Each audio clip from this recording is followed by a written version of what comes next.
आज हम आपको मोर पंख की कुछ ऐसी खूबियां बताएंगे जिन्हें जानने के बाद आप इसे घर लाए बिना रह नहीं पाओगे। दोस्तों, पुरानी कथाओं में मोर पंख का विशेष महत्व है। मोर पंख को भगवान श्री कृष्ण के मुकुट पर स्थान मिला है, तो वहीं इंद्रदेव भी मोर पंख के सिंहासन पर बैठा करते थे। पुराने समय में ऋषि मुनियों द्वारा लिखने के लिए भी मोर पंख का इस्तेमाल किया जाता था। यही कारण है कि समस्त शास्त्रों और वेदों में मोर पंख को अहम स्थान दिया गया है। तो चलिए दोस्तों, मोर पंख के 20 ऐसे ही अद्भुत लाभों को जानते हैं जो शायद ही आपको पता हो। नंबर 1, जो व्यक्ति अपने घर में 2 मोर पंख रखता है उस परिवार में कभी फूट पैदा नहीं होती है। घर में 2 मोर पंख रखने से घर में लड़ाई झगड़े नहीं होते हैं और परिवार साथ मिलकर खुशी खुशी रहता है। नंबर 2, जो व्यक्ति अपने साथ हमेशा मोर पंख रखता है उसके साथ कभी भी कोई दुर्घटना नहीं होती है। मोर पंख सदैव अपने पास रखने से आपका भाग्य प्रबल हो जाता है और किसी भी दुर्घटना का भाग आप नहीं बनते हो। नंबर 3, मोर पंख को घर में रखने से नकारात्मक ऊर्जा घर से बाहर निकल जाती है और सकारात्मक ऊर्जा घर के अंदर आ जाती है। आप तो जानते हैं कि जिस घर में सकारात्मक ऊर्जा रहती है वहां लक्ष्मी जी जल्दी आती हैं। नंबर 4, यदि आपका बच्चा पढ़ाई में कमजोर है या उसका पढ़ाई लिखाई में मन नहीं लगता है तो आप उसके स्कूल बैग में एक मोर पंख रख दें। ऐसा करने से आपके बच्चे का पढ़ाई में मन लगेगा और उसकी बुद्धि का भी विकास होगा। नंबर 5, जिन लोगों की राशि में राहु दोष होता है उन्हें अपनी जेब या डायरी में मोर पंख रखना चाहिए। ऐसा करने से राहु दोष चला जाता है और आपके कार्यों में कोई बाधा उत्पन्न नहीं होती है। नंबर 6, दोस्तों, मोर का प्रिय भोजन सांप है। यही कारण है कि सांप मोर से डरता है और यदि आपको सांप से डर लगता है तो अपने पास और घर में एक मोर पंख जरूर रखें। ऐसा करने से सांप आपके या आपके घर के नजदीक नहीं आएगा। आप चाहें तो मोर पंख को घर के बाहर भी लटका सकते हैं। नंबर 7, दोस्तों, मोर पंख को सिर पर रखने से विद्या लाभ होता है।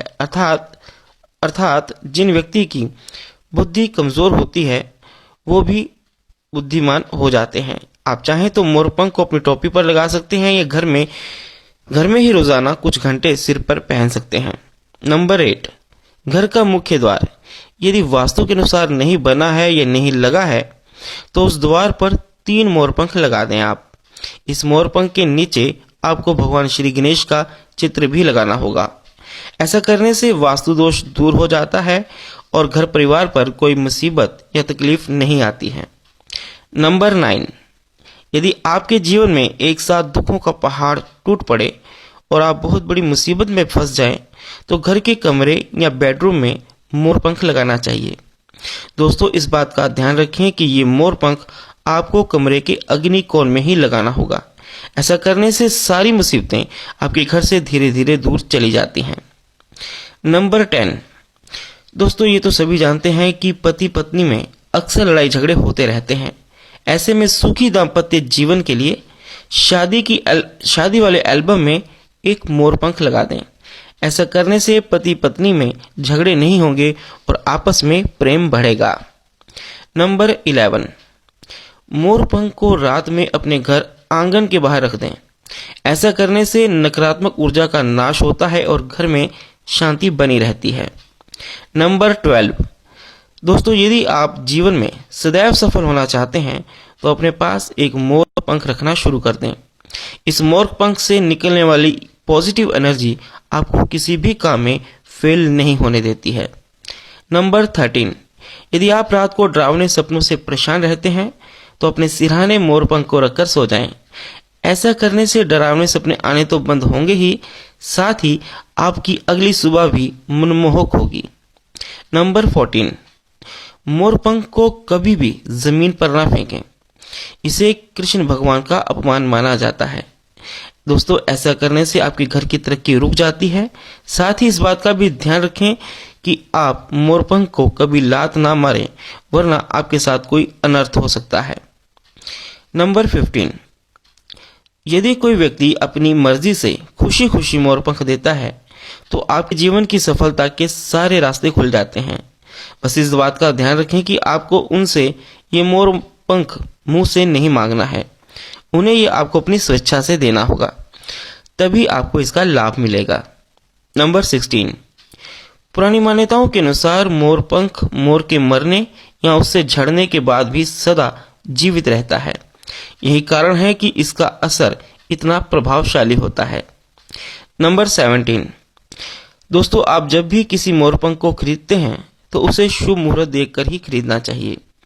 अशुभ मुहूर्त पर खरीदा गया मोरपंख लाभ नहीं देता है। नंबर 18, घर के दक्षिण पूर्वी कोने में मोरपंख लगाने से घर में हमेशा बरकत बनी रहती है। ऐसे घर में कभी भी धन की कमी नहीं होती है।